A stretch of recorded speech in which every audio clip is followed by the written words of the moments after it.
This episode, as all others before and after, are brought to you by you.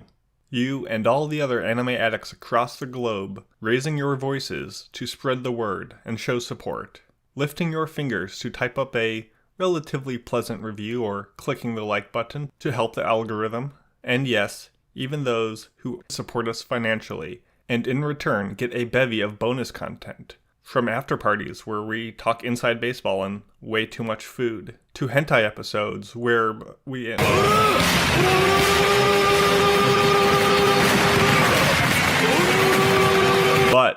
And our hobby addicts, where I've been playing so many video games that I want you to hear about, so please, for my sake, and all of us here at the Anime Addicts Anonymous Podcast, we appreciate your support, even if it's just listening. So thanks again, let's get on to the podcast.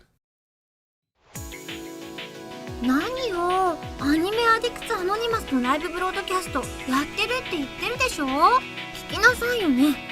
You are listening to the Anime Addicts Anonymous Podcast.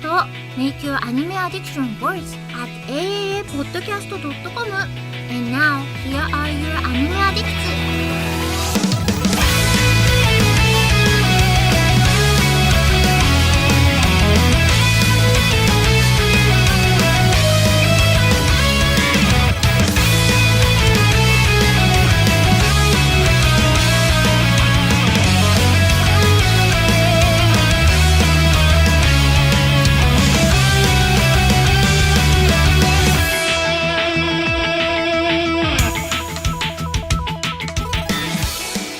Hello and welcome to episode 774 of the Anime Addicts Anonymous Podcast. My name is Mason, and I'm pleased to present to you today the Goon Squad, who I believe, let me look at my notes, we are the most zesty bad bitches around. We have the king of sass, Andrew, porting and looking mighty fine. If we listen to each other's heart, we'll find we're never too far apart. And maybe love is the reason why, for the first time ever, we're seeing it eye to eye. I feel like I could have done something with the anime in there, but it was really last second, and that's a throwback to Hobby Addicts. Yeah, listen to our Hobby Addicts. That was a good one. Because we also have the Queen Supreme of one-liners, Pancake. What up? I'm going to try not to curse so we don't get taken down today. I mean, so we'll see how long that goes. Bitches, 2 seconds in, to purposely pave the way for you. I laid my good boy status on the line. I just flopped on the ground like a jester for you to walk triumphantly into the land of F-bombs. What the fuck's up? It's only YouTube. Excellent. What's the worst they can do? It's only YouTube, unless once again my computer, which when we tried to stream every Sunday live at 5 p.m. Eastern on YouTube or Twitch, either one, it's on both. Last week my computer just decided to just commit seppuku and die multiple times throughout the stream. So I apologize. It didn't exist last time. Hopefully this week it goes better. But welcome all who are watching live, and welcome everyone to the podcast. This is going to be a fun one. We got a good crew here. We got to do a little bit of housekeeping. We recommend that you check out our website, AAAPodcast.com. There you can support us, write us mailbags, see what we're going to review in the future, and all sorts of stuff, including join the Discord, follow us on the socials, and it's just a good place, a good starting home base to do everything you need. And it's we love you. We love you all. What are we doing this episode? Well, we are doing a main topic of the biggest anime letdowns, all the times that anime just made us feel disappointed beyond belief, but we're still here. We still love it, as well as a review of the show Medalist from winter 2025, so pretty recent. We're in the present now, people, and I'm excited. I think this is going to be a good episode. Any other thoughts before we get this bad boy rolling? Let's just do it. Let's just do the thing. おー、大ニュースです。It's time for big news of the week. The first big news that I want to talk about is just the one of many sequel announcements that are getting me hyped to come, and that is the Ghost in the Shell. Not Ghost in the Shell, the Ghost in the Shell. We're studio witting it with Science Saru, one of my favorite studios, who announced this remake, not really a remake, a new project a while ago, but we are now getting the first visual trailer and some of the main staff announcements for this project.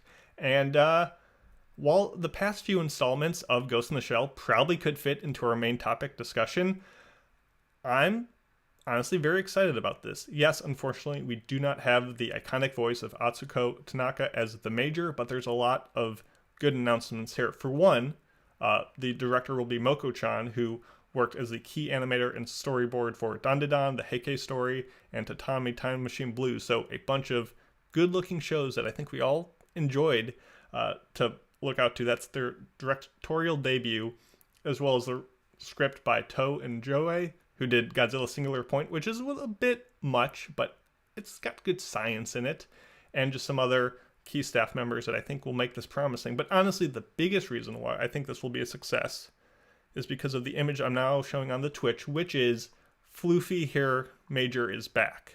And I think we can all agree that floofy hair, that big 80s poof, is what peak anime is all about. I guess it's 90s poof, but still, I'm excited for this. I don't know if I should be, but it's a great studio, some good people working on it, and a great IP.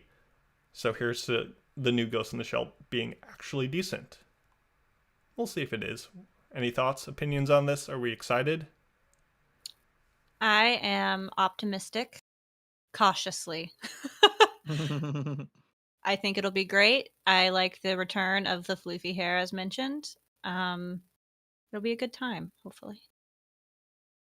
Yeah, I saw Science Saru and I'm like, oh no. And then I saw this image and I'm like, oh, they're actually going to draw it normal. So I'm actually kind of, here for this, some pretty decent animation. But what really comes down to Ghost in the Shell, what's really the most interesting parts about Ghost in the Shells are its like philosophical discussions that it does bring up about like the self, the being, personhood, and just a whole bunch of other things. When I look back at Ghost in the Shell standalone complex, my favorite episodes are the standalone episodes where it just took like a little part of a theory, a philosophical theory or philosophy, and just sort of like explored it for an episode. And I'm hoping that's what a lot of this show is. The Laughing Man stuff I didn't really care for. It was all the other and I think that's when Ghost in the Shell is actually at its most interesting, is when it's discussing this whole transhumanism and all this stuff, like where do you stop being a human anymore, and or even just like sentience and all that kind of that's the good stuff in Ghost in the Shell. And if they have that with some pretty solid animation and the major doesn't look like she's 12 years old, I'm actually going to be here for it. Oh, absolutely. I'll glaze the shit out of that. Yeah, agreed. 2026 though, did we say that's so? No, I think we got a little while to go. Yeah, I think it might probably be spring, maybe 2026 is my assumption. But we're definitely going to get some more visual stuff before the end of the year. This feels really early for an announcement trailer though, don't you think? Yeah, I mean the announcement trailer was visually not too much to go on, just a lot of screen grabs of like places in the manga recreated and probably the anime atmosphere. So there wasn't a ton, but we get this sometimes. I mean, we get anime announcements all the time, years in advance. I mean, I don't want to spoil this next announcement, but who knows when this next one's coming out. So I'll just slide on in there. We have another anime announcement, and that would be Part 7 of JoJo Steel Ball Run. Super exciting. We got a PV, I believe it was yesterday is when it dropped. And Steel Ball Run is exciting because this is kind of where JoJo goes from a shonen to more of shonen seinen. So that's exciting. And this JoJo takes place in another universe. Oh, are you showing us a manga behind you? I am, for the live streamers only. I got some JoJo on my desk. So this is when JoJo becomes multiversal, right? Yeah. This is the one with the horsies, and they're racing the horsies. Is this the female JoJo, or is that the last one? This is Horses No, Across that was America. the last one. Okay. Yep. This is Dirty with the Deeds evil done president. dirt cheap. This is filthy acts Yeah, at a it's reasonable Western. price. This is, I'm not, into that, but $20 is $20. So this is super exciting. Hopefully, I didn't see that it said Netflix on it, but let's hope that it's not a Netflix special Let's hope again. it doesn't. I mean, just the release schedule of a batch release is not what JoJo is about. JoJo's Bizarre Adventure is not a good series. JoJo's Bizarre Adventure is running around in a circle in a Taco Bell parking lot. It's stupid.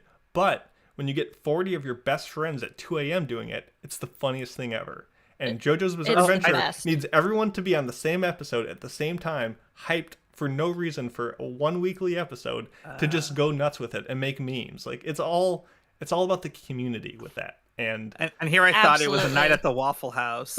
It could be sometimes. That's part 4. So, don't have a whole lot of information other than that without going into like spoilery stuff from the manga, but Western, horses, balls, and being paralyzed. We'll leave it at that. Yeah, I can't believe it is happening. It seems quick. Yeah, but let's hope. Let's hope it's good. Let's hope our copium isn't required. So, part 7, much hype. It's a good one, especially because part 6 was kind of not up to the heights of 4 and 5, I would say. So let's get a return to form. I feel like going from part 5 to part 6 is really difficult, just in general. Yeah. So. Andrew, what do you got for big news? What's your news?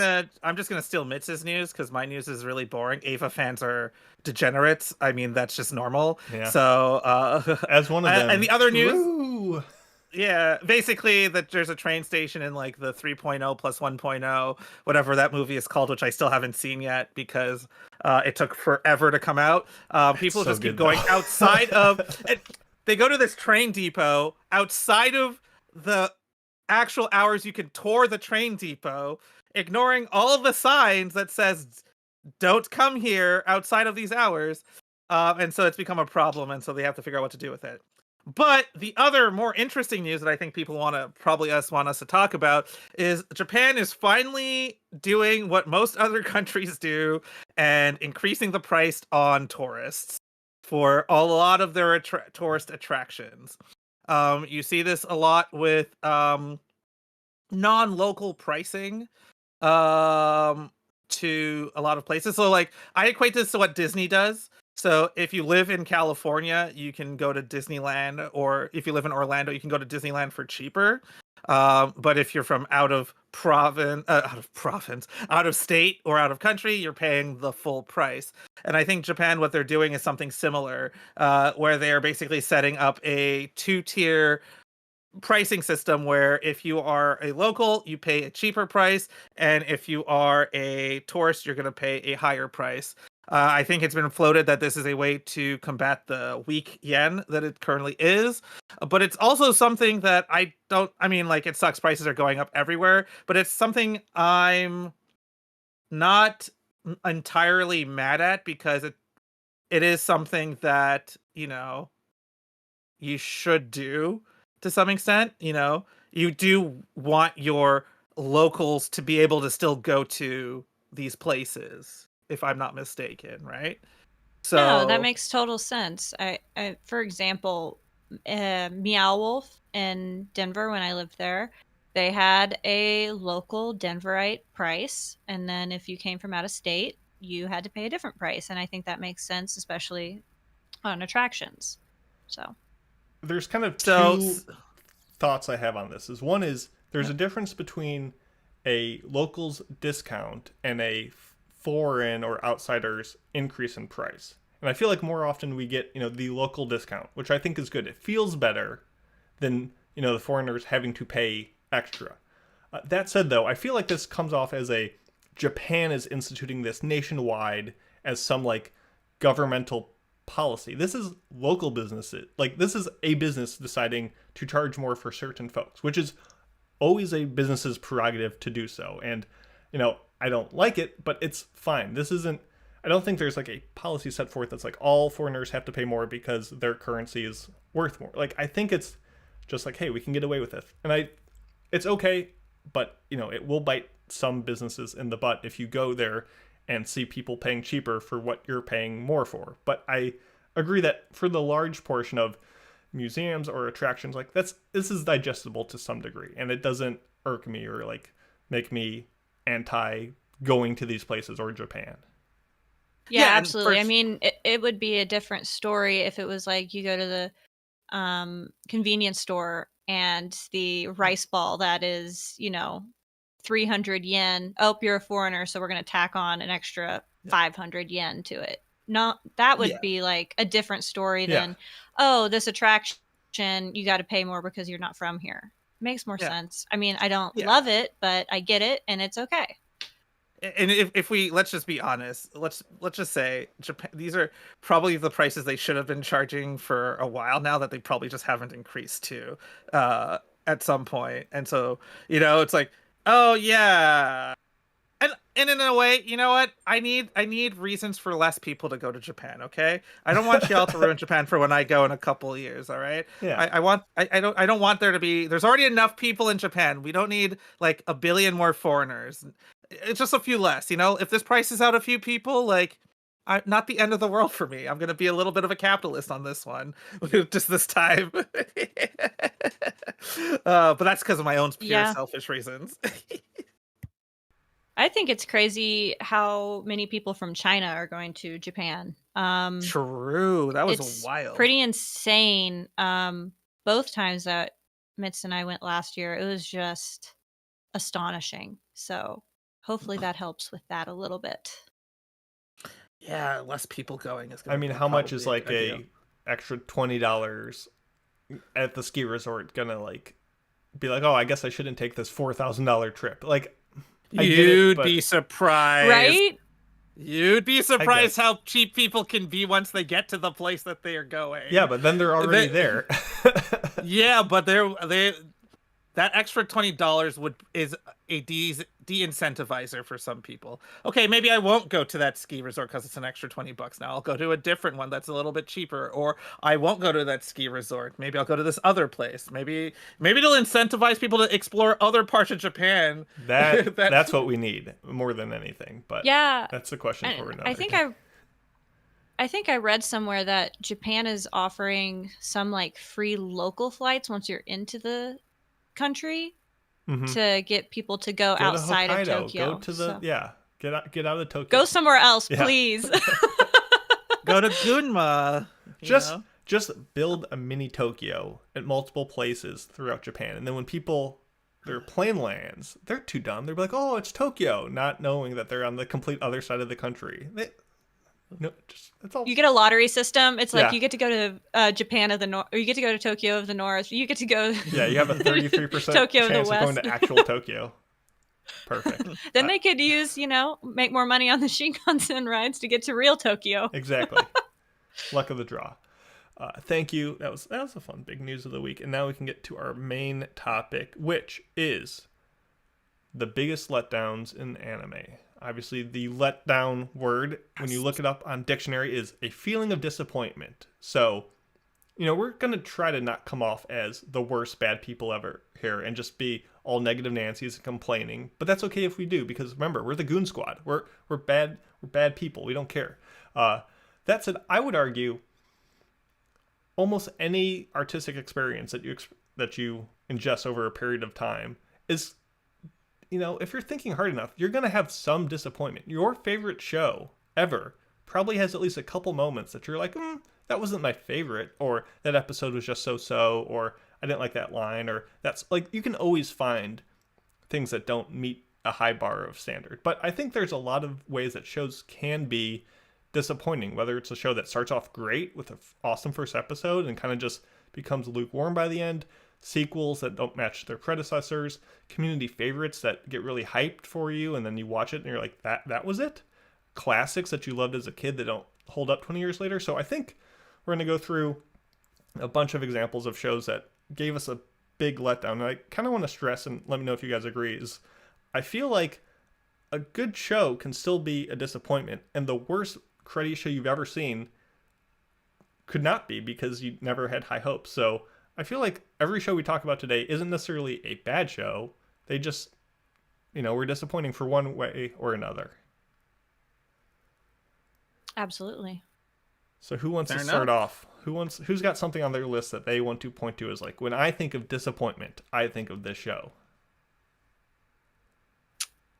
I can go first. Yeah, oh, you go. Want to go first? Go. Okay. You go. I'll start with mine because mine's a little bit silly. When I think of disappointment, I think of Yuri on Ice, but not Yuri on Ice the show, because that show is amazing and great, and I will be making more comparisons to it later.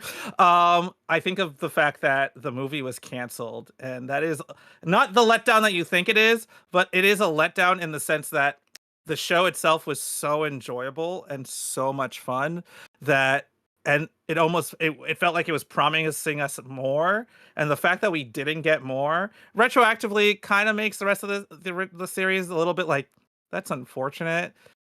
But yeah, definitely gave us all blue balls. Oh yeah, every one of us. That was a tragedy. Oh, they teased for so long. That's what I'm saying. We got blue balls like mad. They heavy. Like, you couldn't have given us anything else. You just rip it out from under us. It is a big letdown. I think that is a big letdown for that franchise because it had so much potential.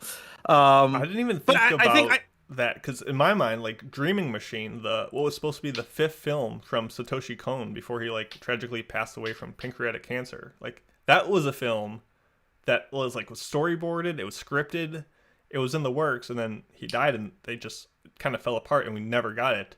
You're nice. No one died and we still didn't get the movie. Why? Yeah, why? Give it to me. Give it to me, please. I want it. So wild. But it does lead into something that's really interesting, and why my list is going to be a little bit like weird in a lot of ways is because I tend to forget letdowns in anime more often than not.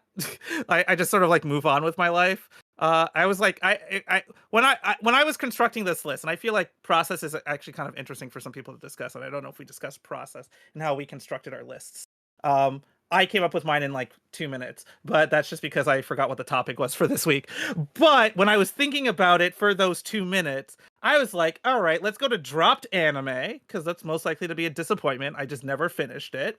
And I went through it, and all the dropped animes, I don't know why I started them in the first place. And so that made it hard to see why they let down. The second one was, let's go through my list of completed animes and look at all of my like low scores. And a lot of that I was just like, I think I expected some of these. So I have a couple of those, but it's so weird for me to be so hyped, and then by the end I'm so unhyped. It feels like it's usually such a slow and progressive letdown, but also like I'm at this point in my anime watching career outside of the podcast where I just watch the things I know I'm going to enjoy.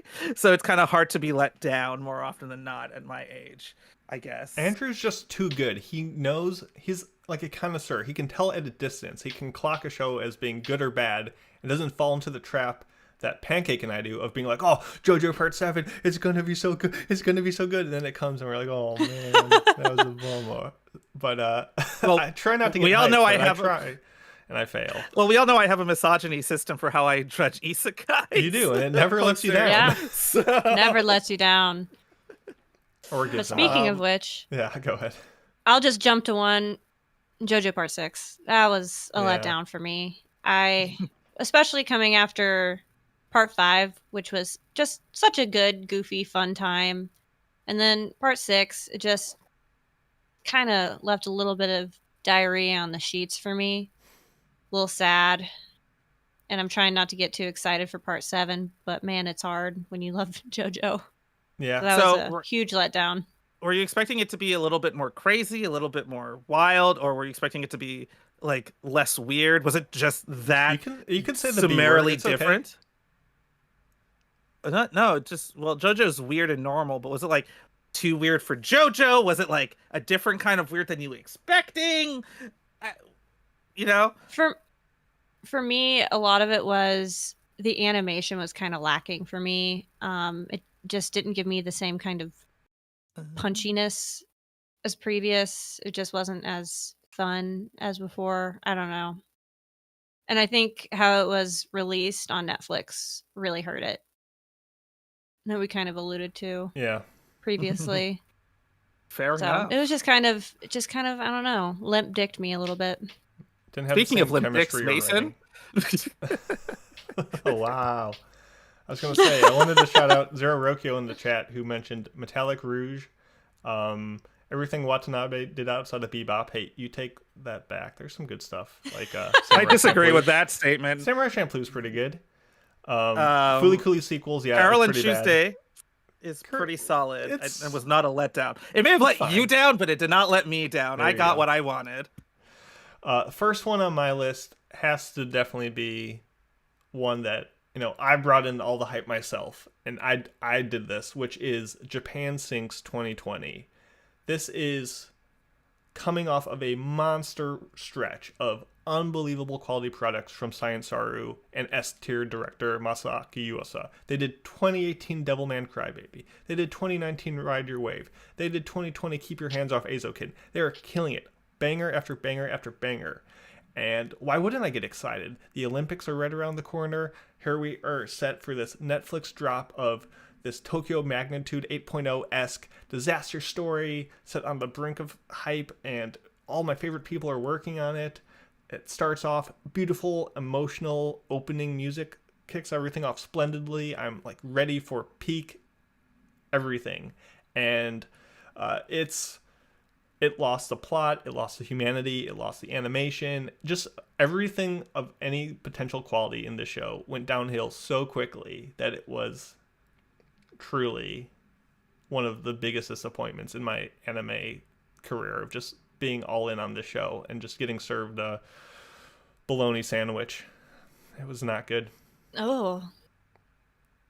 I don't recommend. I have not seen this. Good. So good. I'm happy I didn't get I didn't get disappointed. Yeah, this one's on me. A lot of the other ones on my list are a lot of sequels or stuff where a studio had a winning streak, but not this one.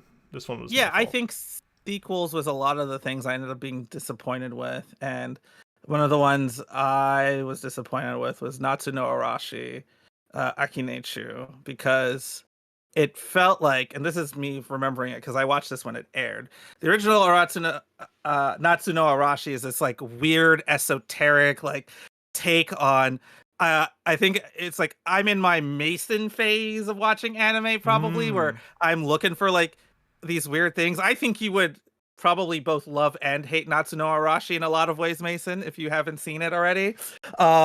Because it is kind of weird and it's kind of silly, and the story does make sense, and it is a character thing. And then the second season comes back, and it just feels like, is this a redo of the first season? What's happening? This is kind of weird, and it just kept being weird. And I'm gonna admit it, the reason that I probably am let down is because the original Natsu no Arashi had a really banger of an opening, and that probably is what got me through most of that weird show that I may have not watched all of it back then. And season 2 did not have as a banger of an opening, and maybe that's why I'm so let down by Natsu no Arashi season 2 and I couldn't go through it.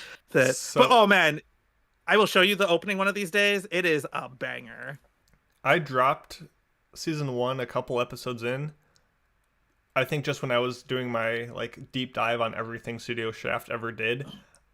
I don't remember a single thing about this show.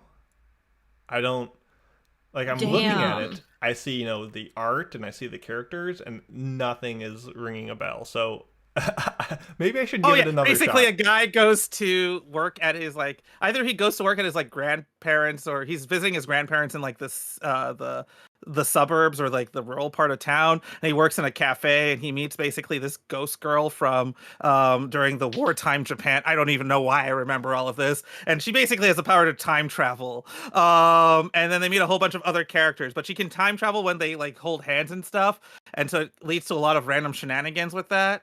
But like I said, that opening is like a banger. it's such a banger, and it like pulls on a whole bunch of old model, like not gravure, but like model magazine shots and people taking poses. And anyway, season 2 is a letdown because it didn't do any of the interesting stuff like that, and that OP wasn't a banger, so it couldn't even sustain me through. There we go. Yeah. Pancake next on your list. Berserk 2016. Oh. Yeah. I don't think much needs to be said about it. It is a CGI clang-clanging fucking mess. It does no justice to how beautiful the manga is. It takes everything good about Berserk and says, what if we just made it bad? And that's what they did. I mean, let's just be fair. They were faithful to his background drawings. Yeah, and like it did follow the plot. Like the events that happened in the manga happened in the anime. So like at least I had that little like kernel of like, well, it's still a good story, but man, oh man, it was rough. Yeah, it was real rough. Could not finish that. Could not finish it. Just go read the manga. Yeah. True. I'm just gonna shout out one of Mitz's because he made us a list, even though he fucking abandoned all of us. Even though again. nobody asked, he still can't get the podcast out of his heart. No, he said Trigun Stampede, rough to watch CG, and some annoying villains. I have not watched it, but that is what Mitsugi says. It wasn't that bad. I guess I'd never had such high of hopes where I was like, I mean, I knew it was Studio Orange. Like, yeah, you're going to get CG. That's what they do. And their CG, I like the look of it. They redesigned it, sure, but it was fine. I wasn't that disappointed. I have a bone to pick with one of the ones he put on here. I don't think it's actually a letdown. I think it's just coming to the realization that it was never that good to begin with. What, Shield Hero Season 2? Wait, how'd you guess? How'd you guess? I mean, to be fair, though, Andrew, as someone who did not like Shield Hero Season 1, like, Season 2 was objectively a whole cavern level below it. Like, it was never as bad as it got. So, it found a new low, which was kind of, you know, if a bad show gets even worse, am I disappointed or am I impressed? That's I think, the argument we need to have. Like, I was surprised. Yeah. Like season 1, I have my issues with like character and a little bit of the story, not so much with the world building. But season 2, I was just like, I don't even think you care anymore. Like I can't. You can even do the enough to make me care enough to even finish. I think I got like a couple episodes in, and I'm like, yeah, I'm good. Arguably, I should have put Shield Hero Season 1 on my list because I did never finish it. Like, I just got bored with that one. So, yeah, Shield Hero. Something that Mitz likes. That's for sure. I mean, Season 4 coming out this July. Has he watched Season 3? Has he followed up with it? Okay, well, it's his favorite show. We're calling that now. If you're a new listener, Mitz is someone who's usually on the podcast. He loves Shield Hero. This is canon now. His favorite. It's his favorite. Tell him all about it in our Discord. Join our Discord. Yeah, let him know. Tell him about your love for Raphtalia, and you guys can just go back and forth on that. You can bond on that bondage. All right, Mason. So in a weird Mason. way, we're complaining about Berserk 2016. Oh, the CG looks so bad. Mitz is complaining about Trigun Stampede. Oh, the CG looks not good. Here's my complaint, or not so much complaint, but biggest letdown. Ponyo, beloved, comforting, beautiful classic by Studio Ghibli. And I remember I was watching a bunch of Ghibli shows or movies, and I was like, oh, this is awesome.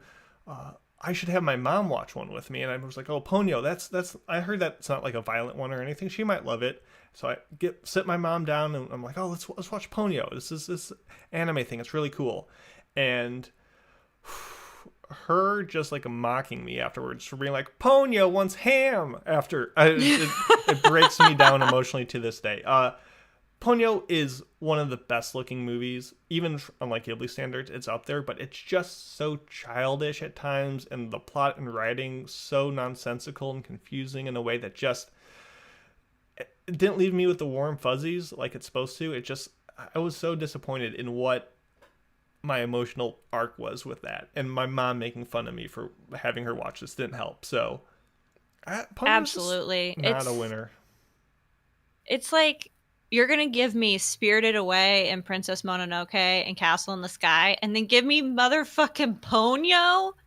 Like, what is that? Like, it's still a fine movie. Like, it's still decent. But when you compare it to what came before with Ghibli, it's just not in the same league. Well, and you can't even really say like Ponyo's fine. It's a fine movie, but it is a children's movie, and I get that. But even Totoro is more interesting to me than Ponyo as a children's movie. Yeah, like you said, I like ham.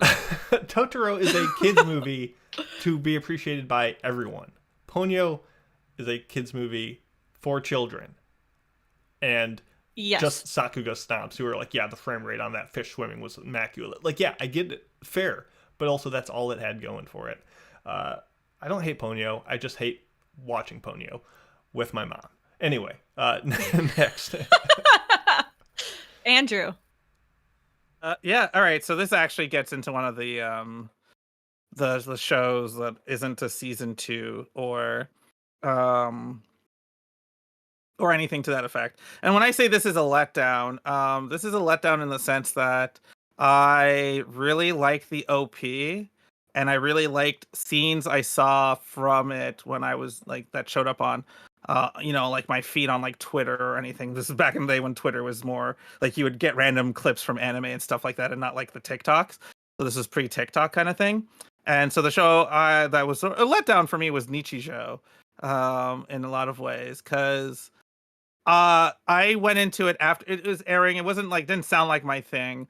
It has a banger of an opening. I really like that opening. I will watch bad shows for a really good opening, or even very mediocre shows as long as the opening is sick, because that high sticks with me. That's even though hilarious. You're like the OP lord. If the OP is you good, just love... I'm in. Yeah. Oh yeah. An OP. Bad OP, I'm dropping it. I wouldn't say that far. Let's just say a bad OP will make it hard for me to like love a show. But if like so a good OP with a good show makes a good show a like a better show. A bad OP with a good show makes a good show kind of mid. Okay, a banger OP on a bad show makes a bad show. Actually, that was pretty solid, surprisingly. And a banger OP on a great show is just like pure joy. What about banger OP, misogyny test isekai, questionable show? Like, how many mechanics are we pulling into this algorithm? Well, you see, the thing is, sometimes I don't get to those shows because I already know that I'm not going to like them, so I don't even let the OP sway me. I never get to that point. I might see them in like a OP compilation at some point later, and I'm like, oh, that's a pretty solid OP. But sometimes I don't. APC in the chat is saying you're a big fan of Nokotan. You love. Have not seen the opening. I mean, banger alert. Hello, 911. Yes, I'd like to report a banger. I didn't think I was going to like that show. I didn't think I was going to like that show, so I didn't watch the show. I might watch the opening after all. Look, I almost watched all of what is that show again? Smile, Sweet, Sister, Sadistic, Surprise. Blend-S? Yeah, I almost watched Blend-S because of that opening. That opening's pretty solid. Gosh. I watched like 2 episodes of Blend-S, and I said, I really like this OP. I don't think I can do this. I feel like we need to create a code of Andrew regulations, and this is in like part 503, section F. Yeah. The OP test. I forgot what episode, but we had a whole episode where our main topic was like trying to determine some like way of scoring a show. Like, oh, every time a character shows their boobs, it loses a point or something. Like, I want to know what the Andrew like algorithm would be. It would have like sine functions and tangents and like weird integrals. Like, it'd be the most complex mathematical formula. You totally can assign a mathematical formula to it. Right now, it's mostly vibes based. Okay. This is just a product of being. I get to be the old man on this episode because Mitz is in here. Yeah, it's a product of being as old as I am. I have basically learned the things I like and I don't like, and I have basically condensed that into a formula that exists predominantly in my head. And what little parts you get are just aspects of the formula that I've been able to basically verbalize in some way that makes sense to other people because I've realized I verbalized it for myself in a way that I understand. So it's a very, like, look, It is a graduate level, thesis level mathematical formula that you could probably get a doctorate in. But yeah, Nichijou, I think a lot of parts of it are funny. I just think that I couldn't, like, the parts that I didn't find funny were a lot longer to get through than the parts that were funny. And a chuckle once every little bit here couldn't. That's why I became disappointed, because I saw a lot of those clips and those were probably the best parts of that show. And I was hoping more of the show was like that. And when the show wasn't a lot like that, I went like, okay, I think I'm good. Banger OP though. That's fair. And honestly, any kind of sketch comedy show is inherently going to have some hits and misses by virtue of being so rapid fire with disconnected sections. So I could see that. Still a huge fan of it. Animation is on point. And when it does hit, oh, it's so good. What is it? She does a suplex. She suplexes a deer at one point. Yeah. I thought that was freaking hilarious. That was Nokotan. What? No, Nietzsche. I'm kidding. I'm kidding. It's the president. But anyway, yeah, some awesome things.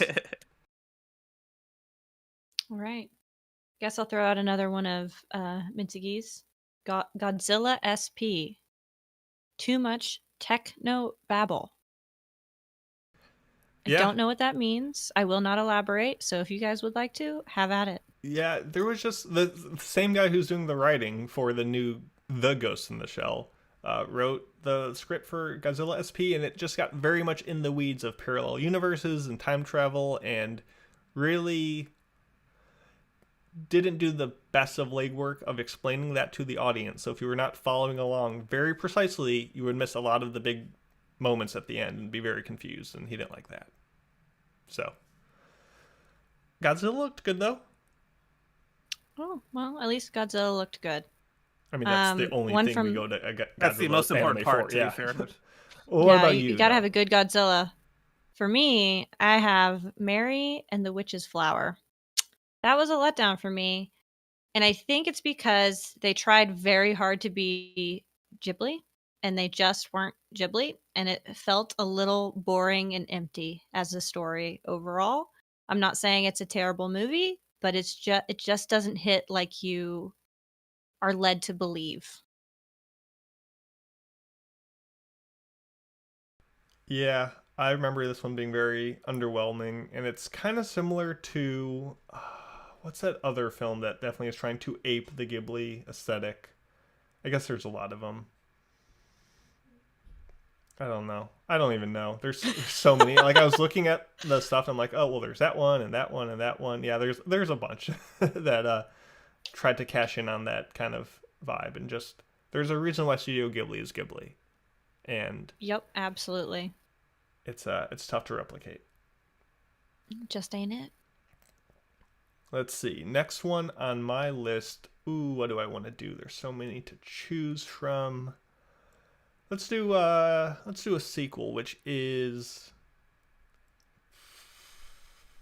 let's go Made in Abyss Season 2.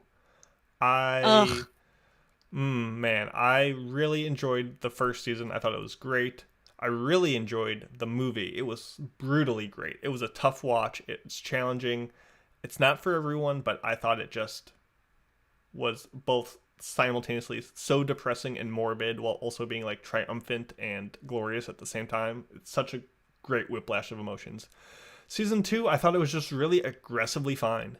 Like, it just didn't reach the same highs of the dangerous adventure, the dramatic backstories, the majestic production. It just was a kind of okay adventure anime with some of the characters I recognize, but I just didn't get invested in the area they were at, the progress they made, the people they encountered. It just didn't have that magic sauce. And I feel like some shows really can retain that for years and years and years. Chiyafuru Season 3, 7-8 years away. I was expecting that to be, I was hyped, I was excited, but I was expecting it to lose that special something, and it didn't. And I think we don't often give shows enough credit when they are able to retain what makes them so good over time. And it's only really apparent when the show missteps, whether it be a studio change or what have you. And I don't know what happened with Season 2. I don't know if it was the source material or the adaptation or what, but it just wasn't the same to me, and made me sad. I agree.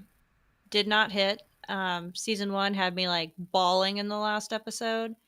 Season 2, I was just like, okay. But it didn't Huge letdown. damper my expectations. Like, if you said, oh, season 3 is coming tomorrow, I would foolishly be like, oh, here we go again, boys. Peak is incoming. Like, I would be excited, even though I shouldn't be. You know, all this disappointment is my fault. I'm bringing in all this baggage, but such is life. What do we got next, Andrew? Let me guess. Banger OP. Well, actually, yes. Oh, how did I know? But so this one is actually twofold. So this is one where I definitely kept watching because of banger OP, and it's a banger OP. If you've seen Guilty Crown, you know what I'm talking about. That OP is good. It is a really good. But it was a really interesting premise. I think that the show starts with that devolves into something really boring. And it doesn't do anything really interesting with it in a lot of ways.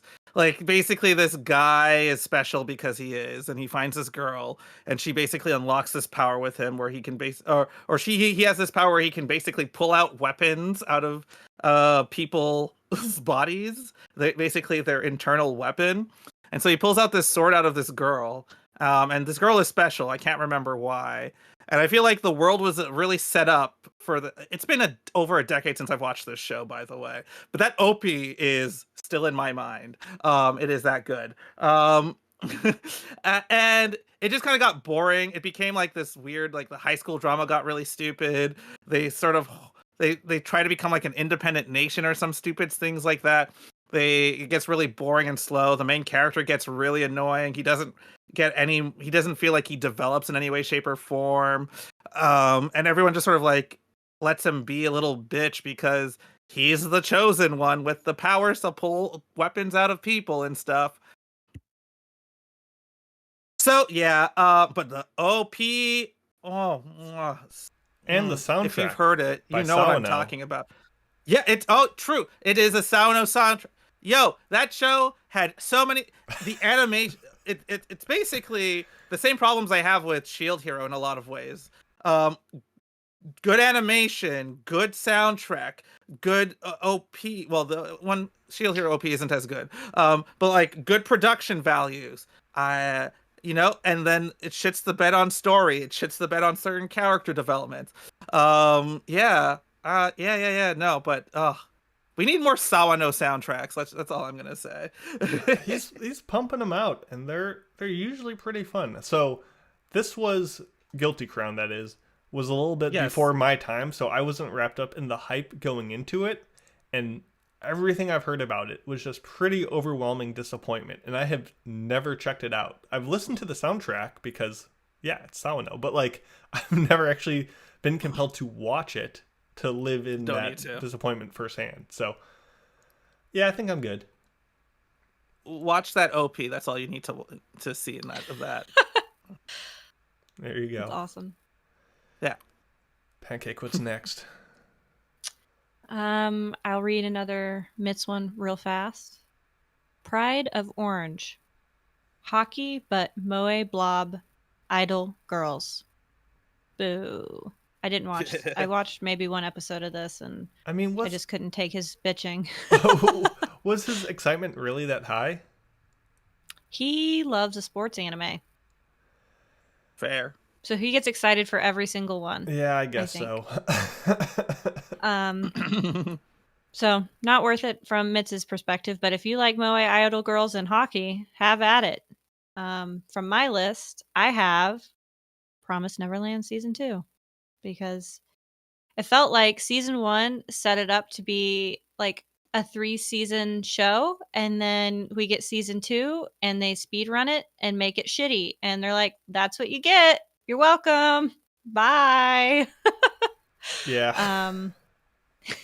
I think that is one of the biggest letdown season 2s ever. And I feel like I didn't even get the full letdown experience because I'm not a manga reader. I feel like if I had, similar to how you and I have read Berserk, so we know how bad, like anyone can see Berserk and see how bad it is. But like being a manga reader, Right. you're even more intimately familiar on how much they massacred your child. I feel like I did not get that Promised Neverland experience. I just kind of was told like, oh, you don't know how bad it was. And I'm like, I don't. And it was already bad enough. No, thank you. I'm good. Yeah, I feel the same way. I did not read this manga, and I'm happy I didn't, because I feel like I would have committed arson because it was that bad. I like how you're bringing up all the shows that people like in the Twitch chat are just like denying existed. Like Berserk 2016. What Berserk of 2016? Promised Neverland season what? They just made a season 1. What are you talking about? They said go read the manga, right? Yeah, nervously chuckles and cries. You mean Berserk 97, right? Yeah, like that's the only Berserk we have. Exactly. So, let's do some odd ones similar to Andrew's very first one with the depriving of the Yuri on Ice movie. I'm going to say Stars Align. This came out in 2019, and it is 11.95 solid episodes of character drama between the boys of a soft tennis club, just being really passionate, melodramatic folks, and it's awesome. It's so good. Until like the last 2 minutes ends with this really awkward, dark cliffhanger, and you're like, wait, that was it? And you come to learn that like this was supposed to be a 2-core show, and after years of being in production, they chopped it in half and didn't give anyone enough time to actually change anything. So we just are left with this awkward half story, and you're just like, it could have been so much better. And it still is a good show for what it is, but to have that ripped away is disappointing, not in the quality product, but of just what could have been, what was supposed to have been out there. And we haven't gotten any announcement of any more to come, which is a letdown. I feel like we need Rascal Flatts, that playing song in the background. It hurts the most. So I think we have time for one more each, and or just a couple speed round ones if you want. I feel like we should just speed through them because we don't have too much left. I feel like unless give context if you would like. But Andrew, you got anything left? No, honestly, like just give us a banger OP then. Just give us a show that you love the opening on. Oh my god. On the spot like this. Kids on the Slope. Great show, great OP, basically elevates it to great show. And that's a Watanabe joint, if I'm not mistaken. It's a Watanabe joint and Yoko Kanno, which, by the way, I saw the Yoko Kanno concert in New York just at the end of March, which was really awesome at the town hall. Really cool. It is crazy how this woman is like in her 60s and still sounds like a cute Japanese girl. Like, it is wild to me. She has that energy about her. She clearly loves what she's doing. It's not the topic, but I just want to gush about Yoko Kanno because she's amazing and I love her. And it was great to see her work done and her being there for getting her work done. Anyway, Kids on the Slope. I don't understand. Out of all of us here, Andrew, you are the cute Japanese girl. You understand more than anyone. You are. That is just a mindset, and you've got that. So you are the Japanese girl in our podcast. I feel like some people would take issue with that, but I'll accept the mantle that has been bestowed upon me. Sorry, I interrupted you. What were you going to say?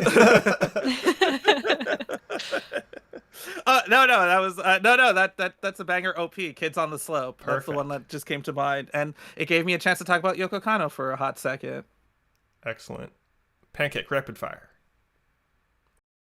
Tokyo Ghoul, because what the fuck was that? And then I also have MF Ghost. What the fuck was that? And then I'll just run through Mitsugi's. He has Rideback, Spriggan, came following Akira with heavy involvement from Katsuhiro Otomo. I don't know what that means, but that's what he says about Spriggan. And we already covered Shield Hero Season 2. Just bad in every way, pretty much amazing. It keeps getting more seasons. Yeah. Mason? Gohan Trunk fans in the chat says The Deer King, which I would also definitely recommend. That's the movie that came out by the same team, director, source material as Moribito, Guardian of the Spirit. That was a letdown. Speaking of which, the other one What's the other one? I don't remember. You know what I'm talking about, though. That was a disappointment when I watched that. Speedrun, some other things. Obviously, One Punch Man Season 2. Little Witch Academia, the TV series. Didn't like it. I loved the 2013 movie, air quotes, because it was like 20 minutes long. I moderately enjoyed the 2015 more of a movie, The Enchanted Parade. I can't do the TV series. For some reason, when you put those annoying characters on screen for more than an hour, everything I love about it just gets graded into oblivion. So, nope, don't like the TV show. Sakura Quest. PA Works has all these awesome working shows. Hanasaka Iraha, Shirobako. Sakura Quest, despite having maybe the best costume designs in anime, it just was kind of middling. And I guess I'll end with the biggest disappointment probably ever, which is Puri Puri Molcar Driving School, the sequel to my beloved Puri Puri Molcar series. It was not good, and it made me sad. It made me cry. That's how bad it was. Aww, poor Memo. Oh, that's okay. So those are just a handful of the whole pantheon of shows that disappointed us in various ways. Let us know in the comments down below or on Discord where you got it wrong or where you thought shows were more disappointing. And we'll leave you with that while we go into our news break. What is our trivia question for the good folks? In figure skating, which of the following jumps are taken with a forward takeoff? A loop, an axel, a lutz, a sow cow, or a flip? We'll see you after the news break.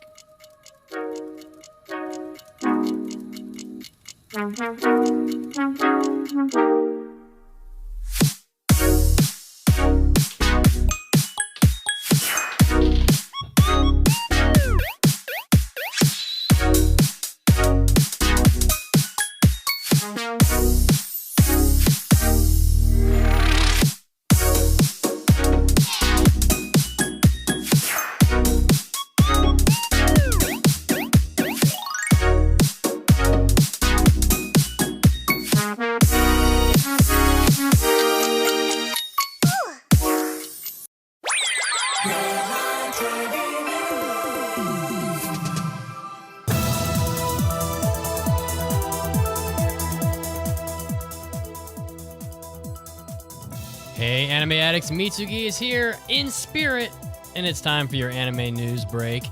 Well, the Devil May Cry animated series, I say, as I'm pretty sure this is not actually anime, since most of the cast and staff are not Japanese, is getting a second season, as almost everything does, on Netflix.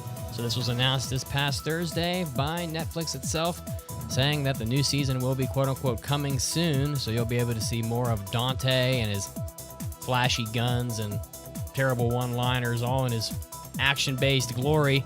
The service revealed that the first season debuted at number 4 on its global top 10 list with 5 million views in 3 days, which I guess is quite a lot. It was also in the top 10 in 87 different countries. So it looks like the staff had planned multiple seasons, even dating back to 2021. So there could be quite a lot for Dante, Virgil, Lady, etc. in this property. So Johnny Young Bosch voices Dante in this property in the English dub. And, of course, Scout Taylor Compton, Hoon Lee, and Kevin Conroy also play key roles in the work. So if you like Devil May Cry and you want to see more of this on Netflix, well, you don't have to wait too long because it is coming. Next up in the news, you'll probably recall that we talked about the scandals at Fuji TV, the TV station in Japan, and how many of the anime, including Sazae-san, did not have sponsors. It had been the first time in many years that Sazae-san didn't have any sponsors before the show, and it looks like that is coming to an end after just 9 weeks. Geo and OIC Group will be sponsoring Sazae-san.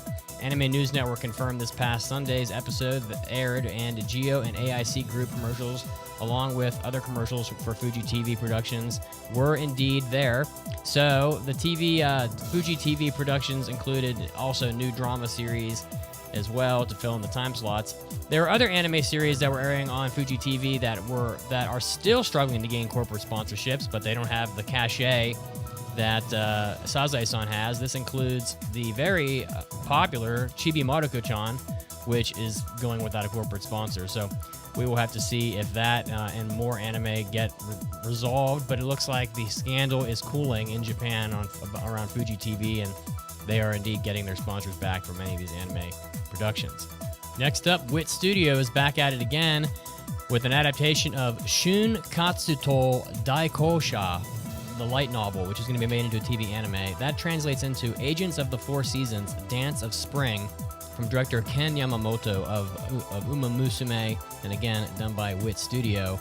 So Akatsuki began writing this fantasy romance series with illustrations by Suol back in the Dengenki Bunko imprint back in 2021. So I'm guessing this is a very popular property. And if you read the synopsis, it's a very interesting story. So it just drips of mythology about the agents of the four seasons of the world, where at one point the world only had winter, and then the gods came down and they created the other three seasons, and then I guess spring went off on a journey and left the world, taking spring with her, which caused incredible hardship. But she has returned and is giving her love to the winter. So it just seems like a very beautiful sort of romance mythology, and Wit Studio, of course, usually does a great job. So we'll have to see when this comes out. They don't have a date for it in the article, but I have to assume, since it's been announced, that it will be fairly soon. This was Mitsugi, and this was your anime news break, and now it's time to get back to the podcast.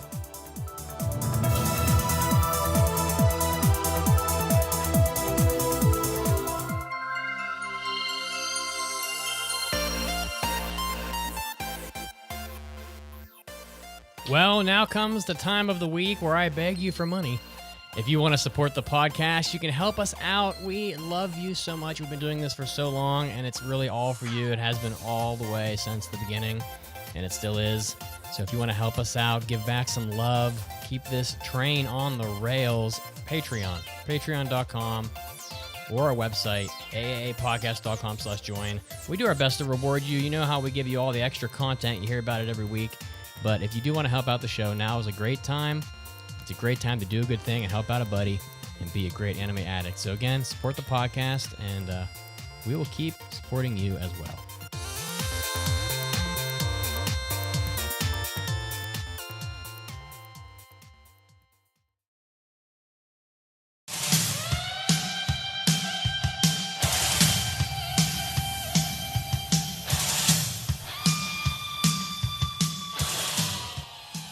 Welcome back to the podcast. Oh, it's so nostalgic hearing that old podcast music and those news breaks, but yeah, brings you back. Hopefully, it also brings you back to knowing this trivia question, which was, in figure skating, which of the following jumps are taken with a forward takeoff? I realized I didn't need to write that with taken and takeoff. That's a little confusing. Here are your options: loop, axel, Lutz, Selkow, and flip. The answer is axel. It's the only one. I don't think I knew that. I did not either. Thank you, Mason, for educating us all. Thank you, Medalist, for educating us.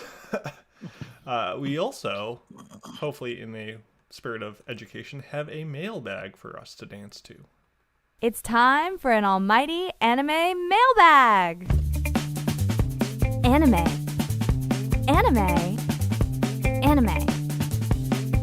Mailbag.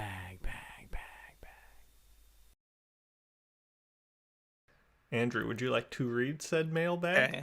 It's technically in my color, but it's also not in my color. I just want you to put not. We gotta load all right, Digimon Blue onto it. All good. So this mailbag comes from our good friend MD Jabroni. Mason, you're my fave spicy boy with the hot takes, but I believe I once heard you say that Griffith did nothing wrong. ... So I was wondering if you still feel that way. Could you possibly elaborate? No, there's no need to. It's obvious. This is plain as day that Griffith did nothing wrong. What I'm more concerned about, Mr. MD Jabroni, if that is your real name, those 2 dots. Is that a mistype of 3 dots for like a continuation, or is it a mistype of 1 dot as a period? Those are the real questions we should be asking. But thank you for the mailbag. I'm sorry there was not more content to it. Yeah, no, Griffith is awesome. I wouldn't change a single thing about him. He's perfect. Okay. What do you think, Pancake? I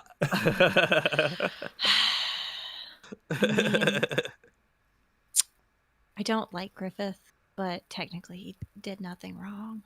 So my original plan was to hold up the manga and be like, look how look how stylish he is. You think you get to I'm that point by doing anything wrong? What? No. Are you guys I crazy? mean, He's so fashionable. He's such a pretty boy. Griffith You think pretty people can do Nothing anything wrong. He's Makes gorgeous. Did we all just collectively forget Casca exists in this world? Yeah, Did we all she- just collectively forget Casca? yeah, But she's not as pretty as him. So like, but that's not technically him. kind of. Girl. Listen, contracts are contracts. Girl. You sign an agreement, and what happens? He, it's complicated. It really isn't. I mean, sort of him, kind of him, is him, Actually, It's Not a meme, him. Mario. but yeah, like it's a complicated topic, and technically Griffith did nothing wrong. okay, you guys are crazy. He totally did something wrong. Let's and I think get- the manga does. I think the manga's whole existence is that Griffith did something wrong. Is the The whole only existence of this thing- manga. His crime was sleeping with a hot babe. I don't. You know what? And that You guys hot are babe is crazy, not and we can move Casca. on. He slept with a lot of people because, as we mentioned, he's so pretty. He looks so He's cool. beautiful. He's the prettiest girl at the ball.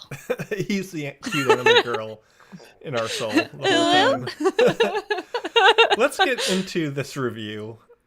Thank you for the mailbag. If you would like to leave a mailbag, go to AAAPodcast.com. Okay, let's get to the review of Medalist. This is a winter 2025 show. It tells the story of Inori, an 11-year-old girl who dreams of becoming a world-class figure skater. However, she's never really had proper training to do so. She meets a coach one day named Tsukasa, who was once a former ice dancer, and he becomes her coach, and they set out to become ice skating people, and that's what they do. You can watch this on Hulu and maybe Disney Plus. I'm not really sure. Maybe outside of America. It's based on a manga, and I think this was a listener choice one. I don't remember. I did not take good It notes. was. Okay. It so was. It was. This was failed by Pancake Mitts and Emery, I think, maybe. Back in the day. Yeah, So I think the season was very packed. That or a lot had been passed already. It was a more packed So- season than I think we gave credit for originally. Yeah. And- So the listeners were our saviors this time. Thank you, listeners, for not making us watch total poopy to doopy. yeah. So with that said, what were Fair. everyone's initial expectations? We'll start with Andrew. This feels like it's gonna be some silly lolly skating show. So if we're talking about going in, this is me going into the impressions of it in the first part. If you're talking about me going into review for the review, I was like, I didn't want this passed for a reason, because the first two episodes are not that good in my opinion. I think they are the weakest episodes in the show, especially in terms of characters, because I do not care for any of these characters and they do not make me want to see more of them. But everyone kept saying it was good, and I was just like, and so that was my expectations going into the show. I think we should do an interpretive review one time. We're not using words, just using vocal inflections. We need to describe like our feelings of the show.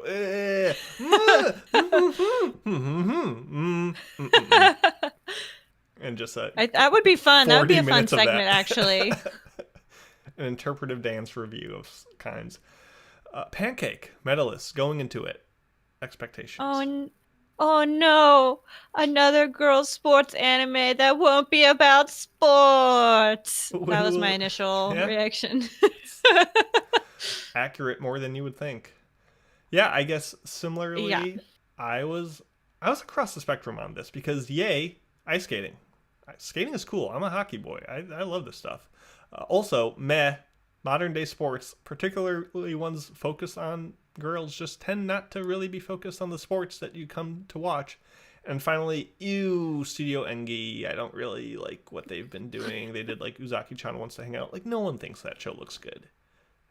So all sorts of emotions going in. Though, that said, it did have the music sport goat of Yuki Hayashi, person who did Run with the Wind, Haikyuu. Pretty much any good sports show has his soundtrack thumbprints all over it. So, it could have been okay. That said, recommendations, spoiler free. Should the people at home watch Medalist, Andrew? Yes. I guess yes and no. Probably yes, I guess. I don't know.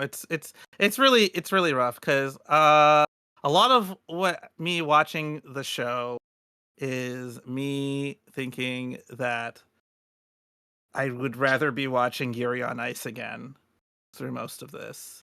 And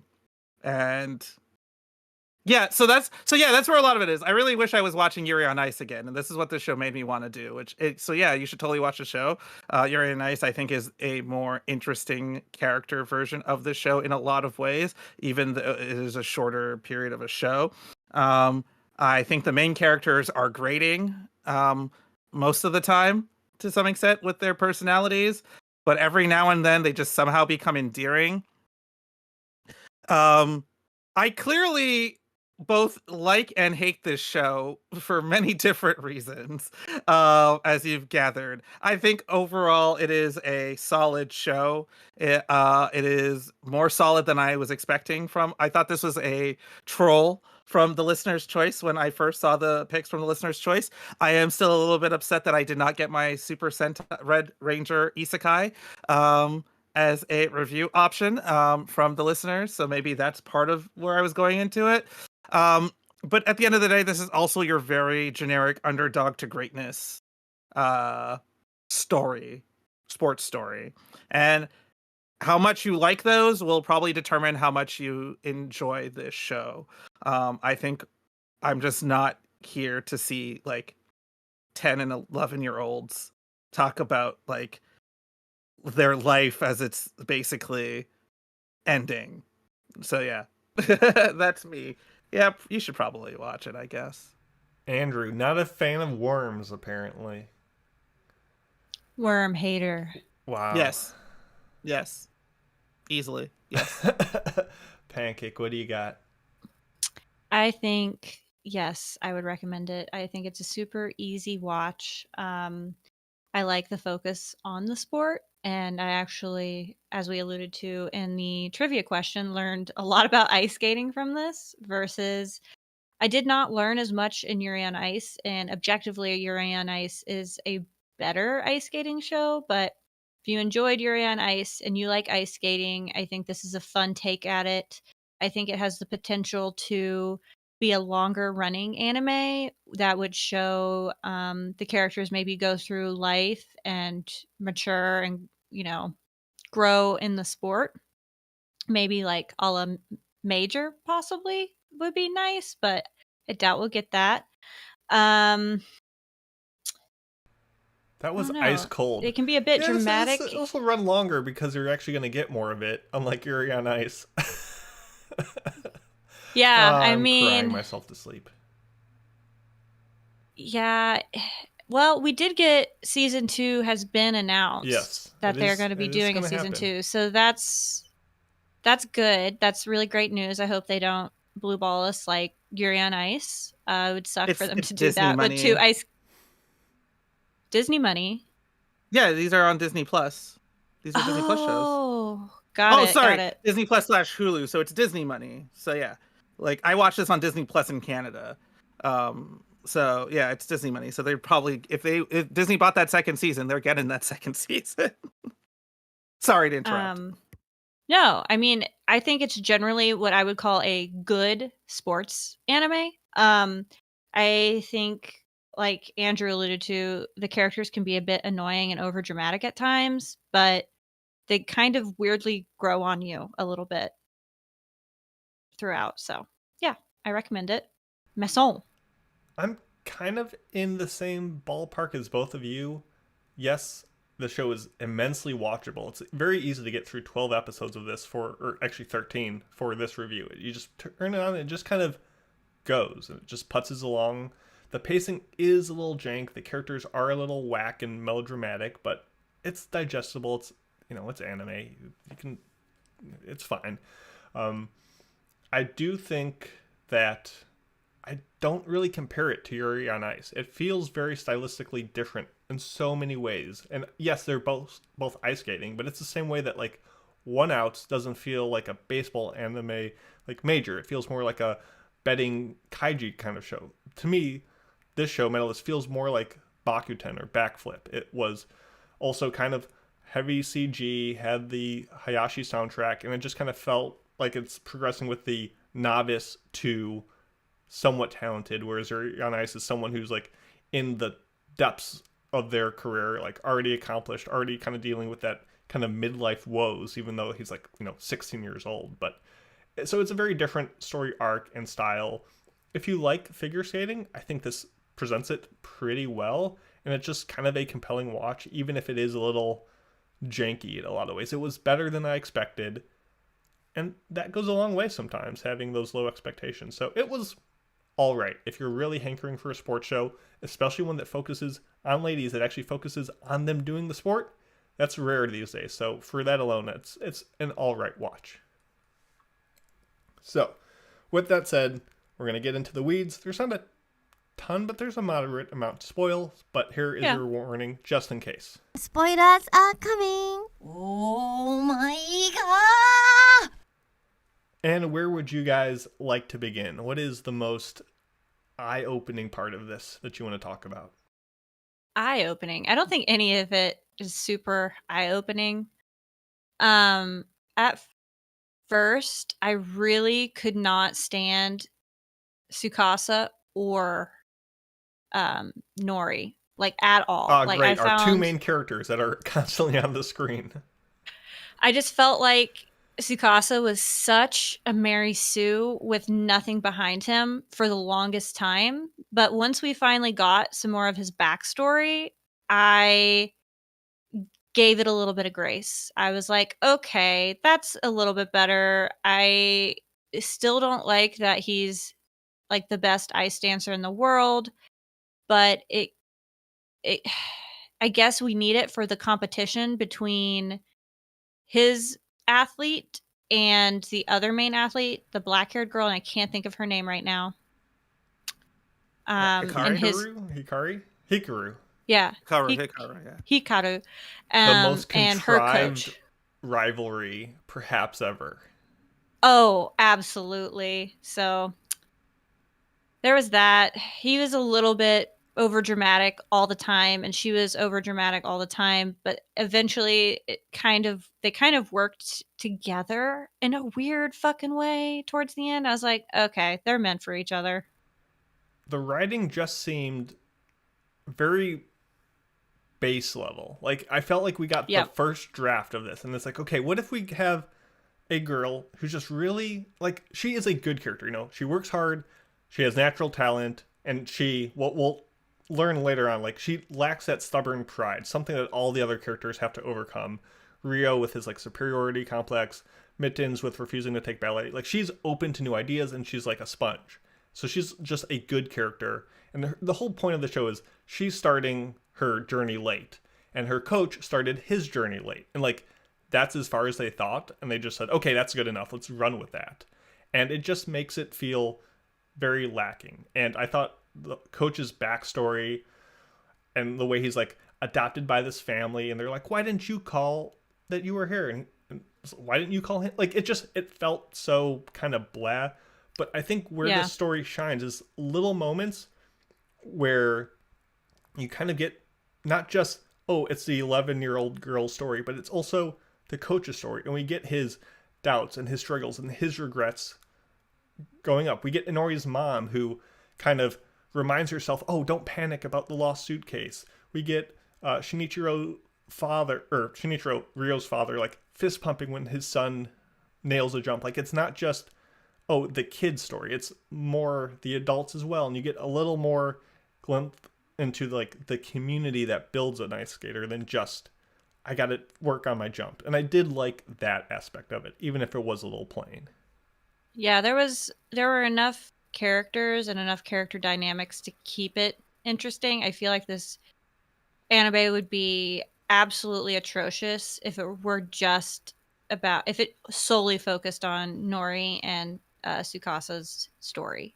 Like, you needed those other characters to be in the mix and those other storylines loosely being in there for that. I think the best episode for me was the training, like the training seminar episode with the young boy and Tsukasa, and basically Tsukasa proving himself to him to push through that, and basically called him on his bullshit. Like, no, you're obsessed with him and you're jealous. Like, get off of it. Go do it.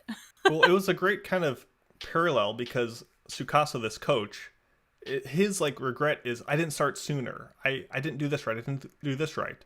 And Ryo, this kid, like he started early. He had the perfect training. Like, he had all these opportunities that Tsukasa didn't have, but he still is like, oh, I should have done this. I should have, like, the story is everyone is going to regret the choices they make in some way. No matter how good or great you get, there's still going to be someone better. There's still something out of reach that you're striving for. And all these characters are at different stages in their figure skating journey, but they all have the same drive to get better and like doubt and reflection on what they've done in the past. And I think that progress of, we see it across multiple people across this season is, they're all moving in that same direction, and it's that group herd of progress that really ties them all together. Even if a lot of the kids kind of just feel like rivals to each other, like a lot of these kids are brought up as like, I'm going to defeat her, and she just kind of plays the role as a kind of friendly villain more as than like a well-developed character, which is where the pacing really hurts the show, because we get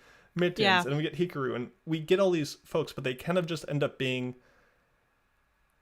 adversarial hurdles to Claire. Like, a lot of these people literally meet by kids just running into each other. Like, so many interactions are just, oh, I'm sorry, I just headbutted you. I'm sorry, I just ran into you. Okay, now we're going to banter for 2 minutes. You're my rival now. Okay, I'll see you at the next competition next episode. And that's kind of it. Yeah. I totally agree with that. Andrew, do you have any thoughts? Oh yeah, so the rival stuff just feels like it's like you said, it's just contrived out of nowhere. Literally, kids run into each other, and now they're either best friends or enemies for life. Like, and not even like enemies in like the crazy sense, just we're now, I must defeat you in the skating battle that we will take place at some point in the future. One thing I do want to bring up is that it's really interesting to me that they cared more about Tsukasa's skating animation more than they did about any of the kids' skating animation. Or maybe because the kids are so small and spindly, it was so obvious that they were CG more often than not. Whereas with Tsukasa's animation, it felt like he had like a little bit more care to it. Maybe that is the intention, but it felt less CG-ish. And his animations whenever he was skating, which I thought was pretty cool, more interesting. Honestly, like I said, especially through like the first 6 or 7 episodes, I was definitely in the headspace of, I would rather be watching Yuri on Ice right now. I don't think this is bad, and the show won me over. It didn't fully win me over, but I definitely fell more, not in love. I just found myself enjoying it a lot more than I was just like annoyed with having to watch it in the first place. And so it was just one of these things where I think that a lot of the character moments were, there was a lot of good character moments, and they definitely knew what character moments they wanted to hit. And most of them involve Tsukasa more often than not, even though they kind of gave him just like this sort of almost like he said, better than winning the lottery type sort of luck in that regard. I think even I don't know, maybe it's just where I'm at in life. I have a hard time like identifying with the kid character as well. because those are just maybe not experiences I personally potentially had as a kid, or I could like maybe relate to based off of my own personal experiences. And I couldn't find that empathy to like get there with her in that regard. So I found like a lot of her stuff like, but she did have her nice moments as well. And when she did well, you did kind of feel good for her. And then when she freaked out, I kind of got annoyed with her. But yeah, for the most part, I mean, I honestly don't have much to say, because at the end of the day, like, I think the show is not mid in any particular way. I think it's definitely like a better show, like a good show. I think I wanted more from it, in a lot of regards. And I hope with season 2, which I don't even know if I'm going to watch, to be honest, unless forced to, we get that there is more stuff, more depth to some of these side characters. Like, a lot of the things about the side characters, they felt very surface level in a lot of ways, even when you are going into their minds during their skating points or whatnot. But a lot of these side characters do feel surface level, except for Rio, who is obviously going to be like a quote unquote love interest potentially in the future. Love triangle, I think. Yeah. But it's mostly from his perspective. Yeah. Because he likes both. He likes the girl who's just naturally talented and the girl who works hard. Even though he's kind of but it's also cute when he sees his friend and he just becomes like a little kid whenever he sees his friend. He's like so mean to Inori, and then his friend's like, Rio, and he's like, oh my god, bestie. You're here. Yeah, I mean, so those are fun moments. Most of the characters are essentially like, I'm the one who's serious and logical and I think about everything. I'm the one who's passionate and I do this. I'm the one who can jump high. Like, it's very plain. Like, to put into level how neutral some of these like rivals are. Like, how do we make Inori feel bad? Let's have some random NPC moms just shit talking her out of nowhere. Like, she's changing in the room and they're like, wow, you see that Inori girl? She sucks, and she's new, and she's old. Like, let's just make her sad like for no reason. It just felt forced. Some of the people she competes with are literal just kindergartners because they didn't even want to put in any effort into designing them. They're just like, oh, she's competing with other people who are young. Let's just make them children. Literal, even more of a children. It's very plain. I'll put it this way. The problem is very emblematic in the Kanto arc. Not the Kanto arc. The Osaka arc, basically. The Kansai arc. Where she goes to that competition in Osaka or wherever, and they introduce like 7 new characters, and the only reason you know that they're supposed to be important is because they have actual character designs. Yeah, exactly. Like, that's the only reason why you know that they're important. They don't do anything with them. They have very few lines. They get some moments, but the only I'm like, oh, there's the people she has to do something against. She'll have to defeat half them. Of them don't even interact episodes. with her. Yeah, it's all season 2, season 3 stuff, which kind of gets me to the pacing of the show, which I find interesting in that, compare this to something like Chihaya Furu or Slam Dunk. Like, basketball games or other games just take a while to show. There's a lot of room for stuff. In a show like this, at best, you're going to get a 2-minute long ice skating performance. And that's like the culmination of her training for so many months. You can't really stretch that out over an episode or two. There's not really much interplay. You kind of just show the thing from front to back. And then what do? You can't really just show this middle schooler eating shit for 3 episodes as she learns to do a double loop. Like, you kind of just...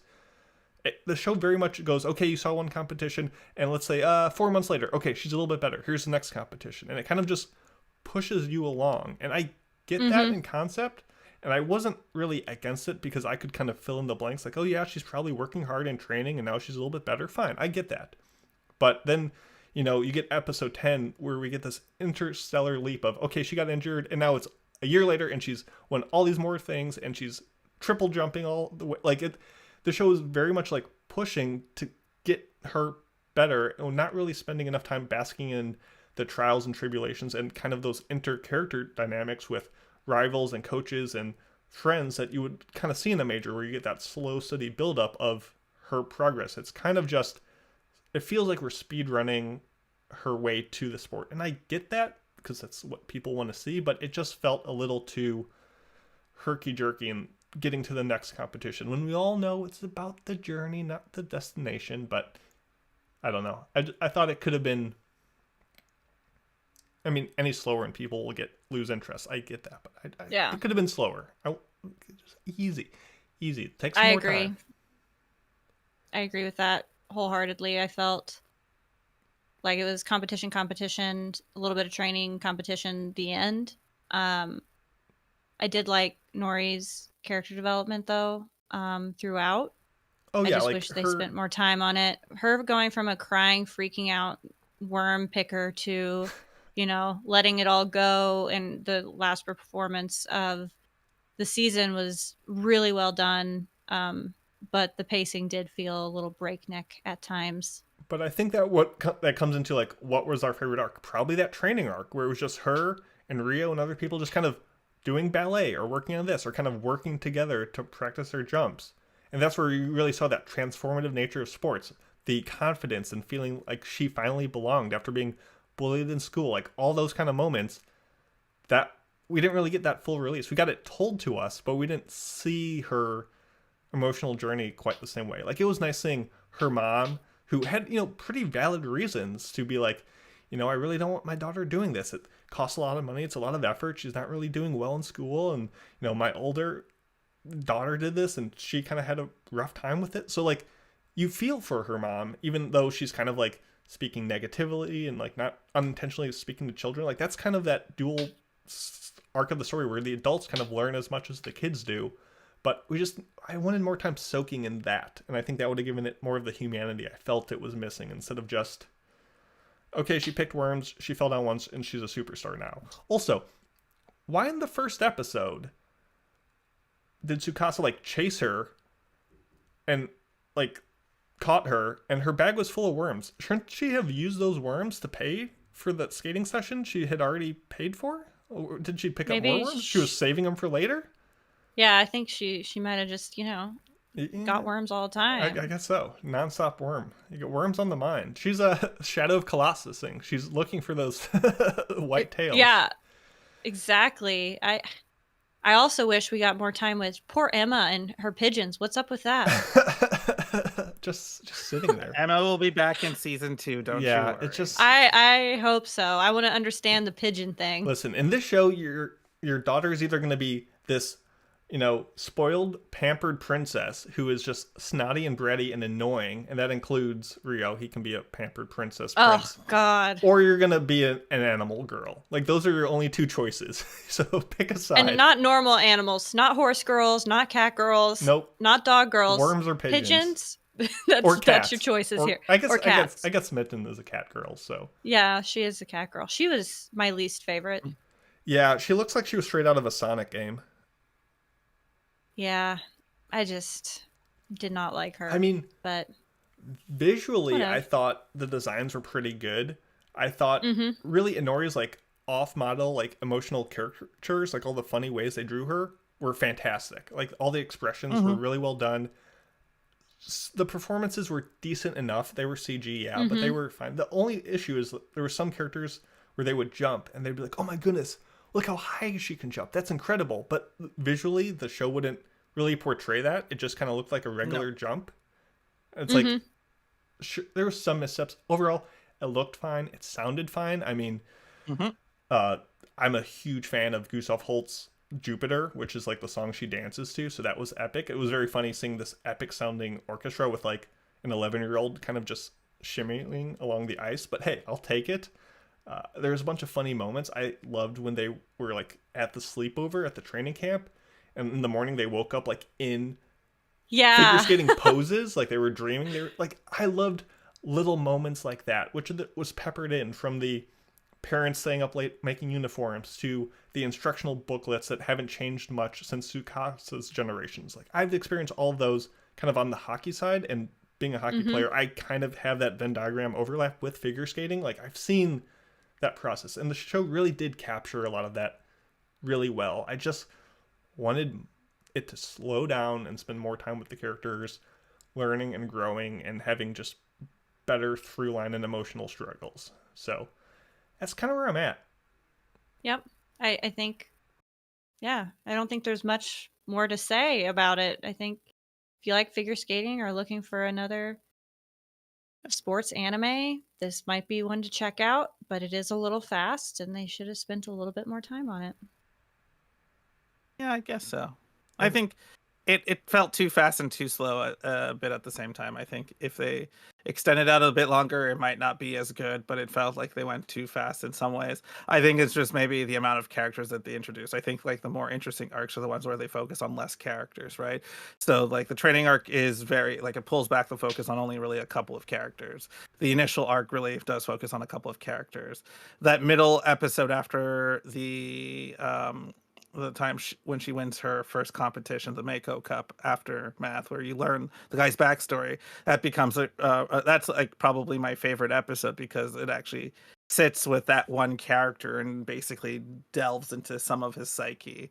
And there's obviously more as you find out as you go on later, and there's obviously more things that they're going to explore with that character as well. But this is just sort of like his whole little backstory. And I did like later on when they brought back it from the what's her name's perspective, the dead wife, where from his perspective, where she meets up with him and she says the same line, but when you see it from how the husband retells it, she saw him and she went on purpose to do the same line that second time because she was so happy to find him after not seeing him for so long. And how people's perception of the same event can be different. But yeah, overall, I think we should probably go into ratings. Yeah. Yeah, you want to lead it off? I always lead it off. Yeah, you do. I always start my rating first. Okay, so it was a solid show. I went in kind of annoyed. I came out less annoyed. And the show, I wouldn't say, I mean, technically it won me over, but it didn't really win me over in the way that, it should have won me over, but it did technically win me over. Given all the things I said, I think you might be surprised that I am going to give this a 4 out of 5. Solid. Dang. 4 triple Sal cows into 4 triple double loop combinations out of 5. And I think you kind of answered the question, but if you were not forced to watch season 2, would you? And do you think it would be better than the first? Unlikely. Okay. I think it might be, depending on if they just continue introducing more characters, then I don't think it will be. I think it'll probably be like season 1, maybe a little bit less interesting. If they decide to, we introduced all the characters in season 1 and now we're just gonna like explore it more in season 2, then I think it would probably be the season would be better for it. But I'm not going to go out of my way to particularly watch it, I guess I would say. Okay. Pancake, what do we got? I went into this with little to no expectations. I thought it was going to be girl sports bullshit. Came out, was happy with it, and I will definitely be watching season 2 in the hopes that it is more focused on the journey to this competition they've been hyping up with the trials and tribulations of that. So with that, I'm going to give it a astounding 3.5 out of 5. And I'm going to give it 3 bags of worms out of 5. 3.5 bags of worms? 3.5 bags of worms. Took a bite out of one. And sorry, did you say you would watch season 2? Yeah, I would like to see where this goes. I'm hoping that we get, development as skaters. Yeah. I am, similar. Low expectations, but it wasn't bad. I was kind of enjoying. Yeah, some of the rivalries were silly. Yes, they kind of just speed ran a bunch of random people coming in so they can compete against them in the future. I get that. A lot of these characters are kind of annoying at times, but then I take a step back and I'm like, they're 11. Yeah, they're going to be annoying sometimes. I don't like it, but I think they captured that kind of energy sometimes, and I can't fault the show for having a pretty solid representation of what shitburgers they can be. That said, I didn't love it. It didn't blow me away. It's not really that memorable. I think season 2 will be better, but where it stands today, I want to give this show 2.5 rotations, but as we all know, 2.5 sometimes feels like 3, so we're giving it 3 out of 5 for an average score of 3.5 amongst the 3 of us, which it's a pretty good show. That's a pretty good time. Better than average. It could have been a whole heck of a lot worse. Whole heck of a lot. So anyway, that will do it for our podcast today. Thank you all for listening. Hopefully, if you checked out Medalist, you enjoyed it. Next week, we also have another sports show on the horizon, but it's more romantic. We are reviewing Blue Box. So 2 quarters, get watching. I need to start. And with that, just a reminder, check out AAAPodcast.com. Check out our Discord, because that's really the best place to be. Tell us, once again, all of your biggest anime disappointments. I can't speak right now, because it's been forever. Support us if you want. We got some good bonus content, hobby addicts, hentai episodes, after parties. It's all a good time. And with that, we will bid you adieu. Have a good week. Have a good life. We will see you in the next one. Bye-bye. bye.